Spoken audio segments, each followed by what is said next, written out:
Hi, beautiful Gemini. I'm feeling the love with you guys today.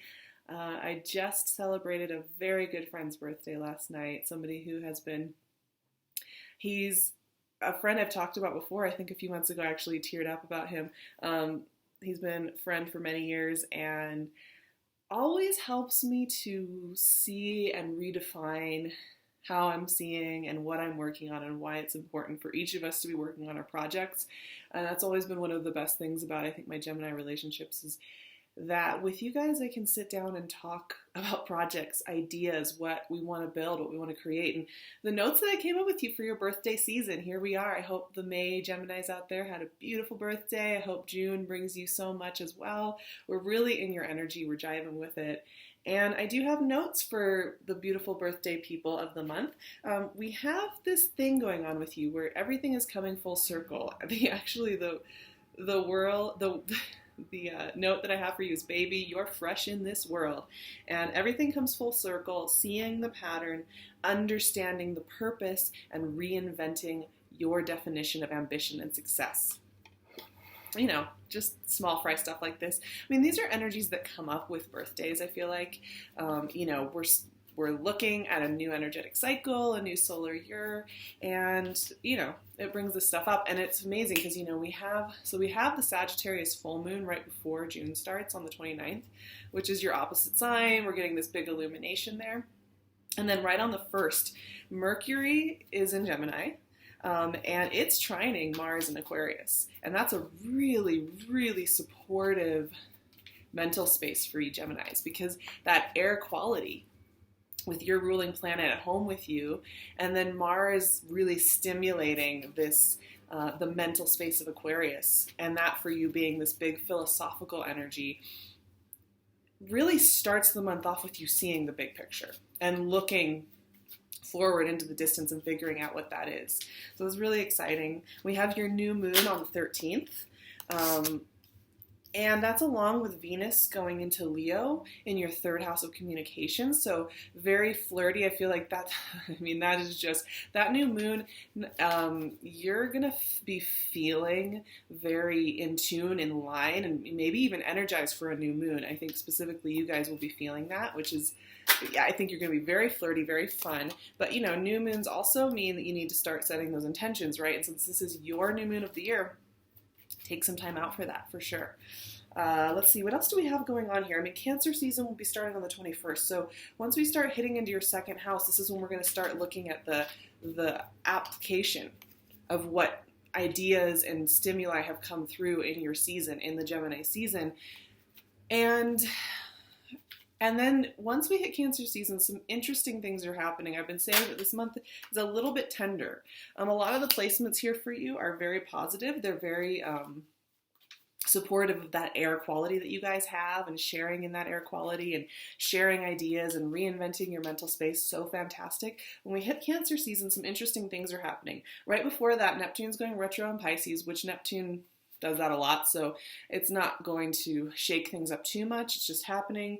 We also have Mars going retrograde in Aquarius on the 26th, and when Mars goes retrograde, that you can feel that one, because Mars is our drive, our ambition, the ability to just get in there and get stuff done. And when he goes retro, we all pull back a little bit. And retro in Aquarius is an interesting one, right?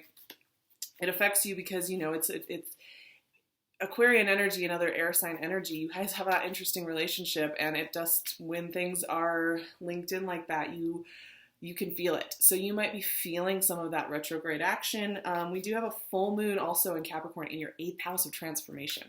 That's where I was saying, there's this element of rebirth with you. And even though we get past your birthday season and we're heading into Cancer season, that full moon, it's like we're still working on this rebirth. I think a lot of you are reinventing what your path is and who you are. Maybe you're having opportunities. We've been talking about these opportunities showing up for you in 2018. They keep showing up.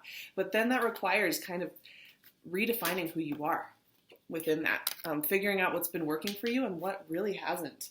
So that full moon is going to be pretty powerful, and then your ruling planet goes into Leo at the very end of the month, which I also think is really nice. Once again, having Mercury, your ruling planet, hanging in a supportive sign like Leo is a really great thing. Oh, wow, you guys. Okay. So I'm pulling 8 cards from my classic deck for the reading this month, and then we're going to pull a 9th card at the top of the reading at the end here from my Cosmic Tarot, just to change it up a little bit. And I'm feeling the need to feel out this energy for June with a slightly different lens. So what we're doing is we're doing 4 cards at the base of this reading, the bigger soul experience going on here.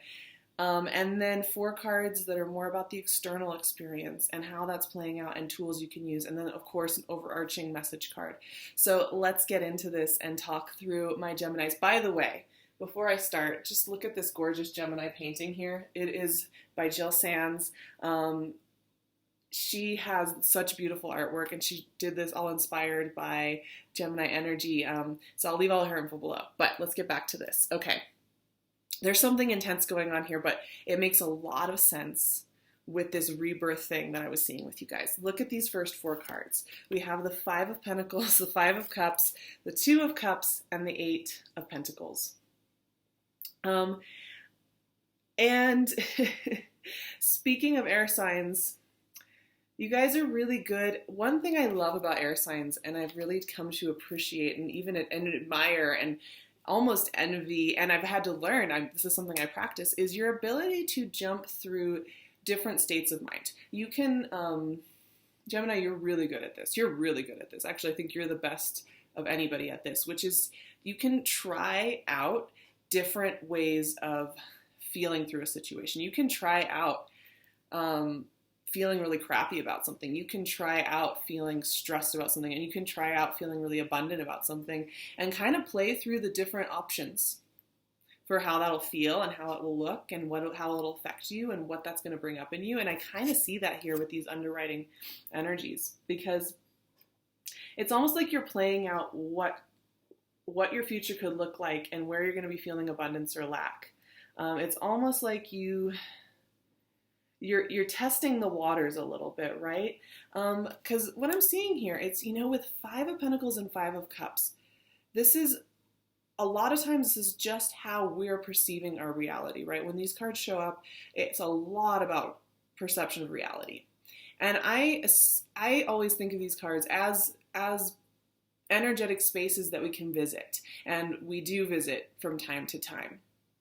Now, some of you, maybe you are grieving the loss of something. With all this transformative energy, you might grieve the loss of something.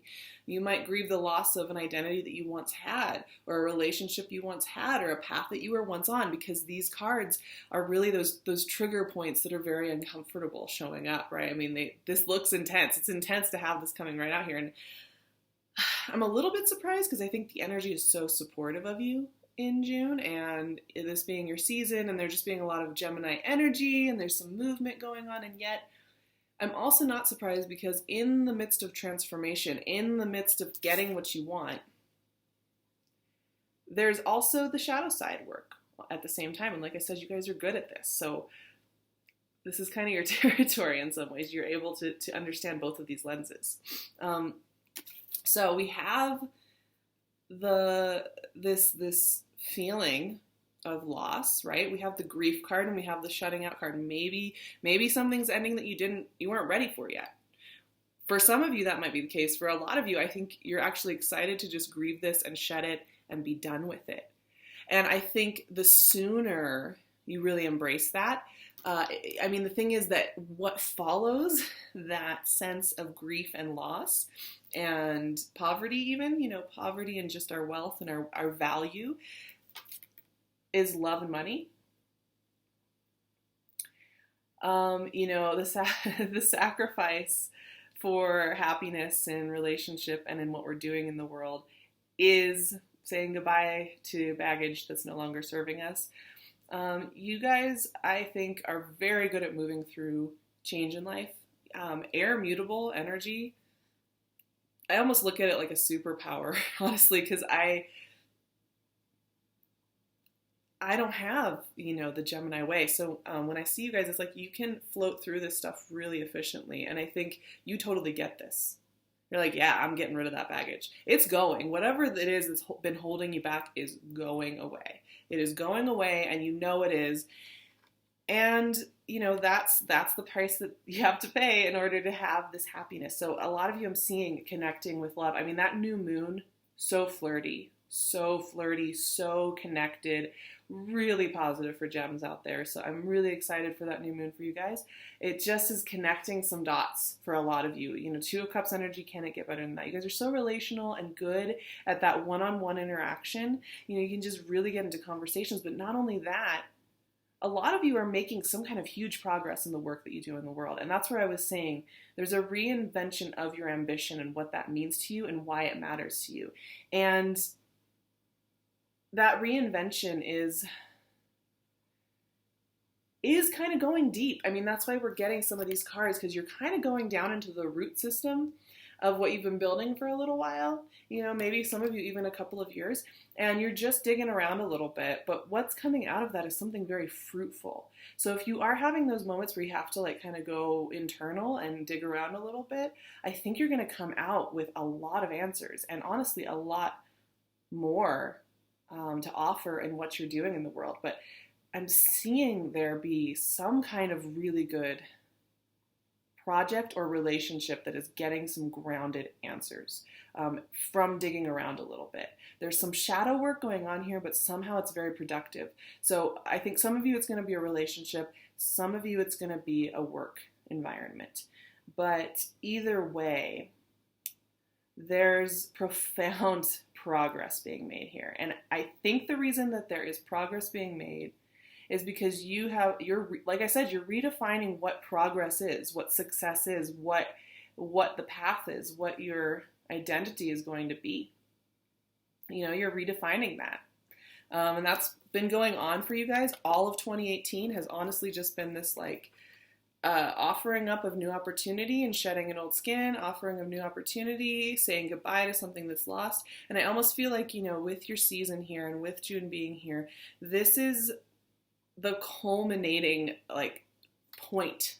turning point where things are coming full circle and fully coming together, which is why sometimes we get the grief card, because when you kind of get that final conclusionary goodbye, whether it's a breakup or leaving a job or just saying, I'm not taking on that identity anymore, I'm not doing that project anymore, or redefining how you're doing that project, there's a sadness to it, right? And then there's the release into really having what will serve you so much better. And it's just taken some time. It's taken some problem solving and troubleshooting to totally get into this zone, right? So really powerful base at the, be kind to yourselves when you have these moments where you have to visit in on the root system. Okay, so let's look at the overriding energy here, the more externalized energy, because it's gorgeous. Hanged Man, Five of Swords. These cards are so funny. Ace of Swords and the Empress. So what do we have going on here? We have a symbol. It's almost mirroring what we saw at the bottom of this reading, right? Where the first half is about this internal work and the second half is about the abundance. It's so interesting. It almost feels like, to me, I think June is going to be gorgeous for you guys, but it's almost like in the midst of you all having your birthdays and assessing the year and just feeling through your own energy, you're doing a lot of this type of work. And then by the time we hit Cancer season, you're now getting to start to experience the riches of that culmination, right? Because look at this. I mean, the Hanged Man and the Five of Swords, once again, redefining what feels good to you, what is success to you, what is meaningful to you. You are completely redefining that. And you're redefining how you trust yourself as well. I mean, you have 3 5s in this reading. 3. Which 5 is a really interesting number. It's an odd number, and it's the number of a little bit of a struggle for a breakthrough, that uncomfortable place where you break through and onto the other side, but you have to be uncomfortable first. So it's very interesting you're having so many 5s, truly. And there's something going on there with you needing to look at that. I think you guys want to get on projects. You know, if you have an idea or you have a conversation you want to have or you have something you want to push, a lot of times you guys will just start doing it. Even if there's like a rumbling under the surface of something that maybe doesn't feel right, or that you haven't totally assessed as far as how it's serving you. And then you're kind of left with that lingering feeling, you know, because you just want to get on it. You want to move. You want to be doing. So there's a calling here for you at some level this month to just check in.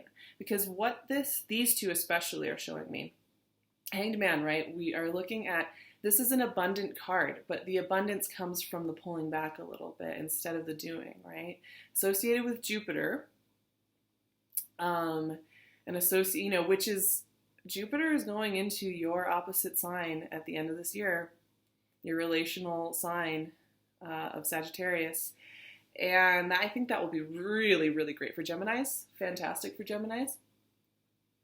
And you got to prepare a little bit for that era, that year of having your relational energy be very abundant, right? But the abundance is coming from some prep work here. So 5 of Swords, I often see this one as not trusting self. There's some part of you that you're not sure if you have all the information. It makes you nervous. Maybe if you're not trusting yourself, it's harder to trust somebody else and their ability to do right by you, right? So you may have some feelings of distrust about a process, or once again, a project. What's serving you? What's serving what you want to be doing next? You've got to weed out anything that starts to bring up these feelings, because you don't want to keep doing that. For those of you who are dealing, like honestly, for some of you, I feel like you're dealing with a personality who is bringing up all these 5s in you. Not all of you. Some of you, it's about a project. It's about what you're working on in the world and where you are in the world. I think a lot of you are working through career and identity things. But some of you Geminis out there, I'm looking at these 5s, and as I'm feeling through this reading, I'm realizing some of, you know, when I see those 3 5s, that often comes from somebody who brings those things out and makes you feel the loss and the grief and feel shut out and feel misunderstood and feel like your natural way of communicating and sharing of yourself isn't registering. Like you almost can't get through. And if there's somebody like that nagging at you, this month you're really going to be called to take a step back from them. Listen in to that gut instinct that is telling you that is not working for you, because they're going to keep pushing that trigger. If somebody doesn't like how you are and who you are in the world, and they just want to take you and control you and tell you that you need to stop being your natural Gemini way, those people aren't good for you. You know, I think a lot of people want to tame a Gemini. You know, they want to encapsulate. There's a lot of people who are attracted to the idea of doing that with you, and that doesn't work. It doesn't work. That's not what Gemini is about. And there's an interesting thing that goes on with the Gemini relationship sometimes, where people get attracted into that, and Geminis are like, okay, and then they realize they don't want to be the butterfly caught in the net. Some of you, I'm feeling that you felt that you were caught in the net, but this month is really freeing, because look at these last 2. Ace of Swords and the Empress. Gorgeous. Gorgeous. Because there's clarity. There is clarity. There is insight, right? For those of you where this is more about a project or a lifestyle situation, what I'm seeing is you're leaving behind a lifestyle that wasn't serving you so well, and you're stepping into a much clearer, more productive space. Mentally, maybe physically, in your surroundings. And some of you, this is definitely a breakup, or getting away from somebody in your life who is causing you this disturbance. Also, for some of you, mental patterns that are no longer serving you, outdated, they're clearing out, right? Ace of Swords is so good. This is clearing energy. It slashes it away, gives you that breath of fresh air that you guys need. And I think with that full moon in Capricorn, you will be feeling it intensely, because that is real. The fact that your 8th house is Capricorn is so real, because that is the house. The 8th house is, you know, death and rebirth. And Capricorn is this grounded, very real, very raw energy. So to have that full moon in there, you gotta go, right? And the Empress, is speaking to abundance. We are heading into your second house. We are heading into Cancer. We are heading into a time where you're surrounded by things that are of value to you and work for you. So a lot of you, I just see a change in your in the space around you. You know, I see some productive changes in how you're living in the physical world, honestly. And that's a direct result of kind of cleaning up any old mental static. It starts to reflect in your physical environment. So that's really great. Let's pull my final overarching card for this reading today from my Cosmic Tarot. I'm really excited for you guys, but yeah, I mean, there's something that's got to get cleared out here. It's got to go because it is holding you back. Some of you, this could be really easy. Some of you may already, honestly, the way I'm seeing this, in May, you may already have understood what it was and be getting rid of it. And then just doing some of the sweep up in June. For some of you, you're just at the beginning of it and you're in the midst of it. And it'll be fine though. It's all good. Like this is something you want to change. This isn't something that you want to hold on to. Princess of Wands. That's really fun. I love this card. I love this card in this deck. She is so beautiful. Yeah. Okay, fire energy. We have a lot of things going into Leo. Well, we have Venus and we have Mercury going into Leo. We're starting to get into the fire season of Leo a little bit. We're getting little glimmers of it in June. And the Princess of Wands is fiery creativity. This is feeling recharged. This is feeling that you have a foot on a path that is about the meaning. You know, I always say, well, I don't always say, fire is often known as the spiritual element because it creates heat and light seemingly from nothing, right? Of course, there's a process there, but there's the creativity of fire. And you are stepping into an abundance of creative output as we head into the second half of this year. This is your guiding light, Princess of Wands. For some of you too, with relationship, because we have Two of Cups, we have the Empress. Those are super romantic cards, new beginnings in relationships, absolutely. You may very well have a fire sign in your life coming in that will just light everything up and be a lot more supportive of you, a lot more understanding of just you and your nature and enjoying of that. So this is a profound reading, you guys. I feel like it's going to be easy for you, but also like there's some depths going on there. So give yourself some credit for that. All right. I love you guys so much. Check out Jill Sands. I'm going to put her website and her Instagram below. Also, PinkLune. Look at these stalactites. They're amazing. Her info, 15% off below. Check me out. I am on Instagram at the SARAHTAROT. We have so much fun over there, just talking about the process and the energies and how they're flowing. So if you're interested in that, please get in touch with me there. Also, I will leave my website, my email. I do private readings with Skype and on the phone and also pre-recorded readings. So I would love to see you guys over there. My Gemini family, my best friends family. I will see you in July. Have beautiful birthdays. I love you so much.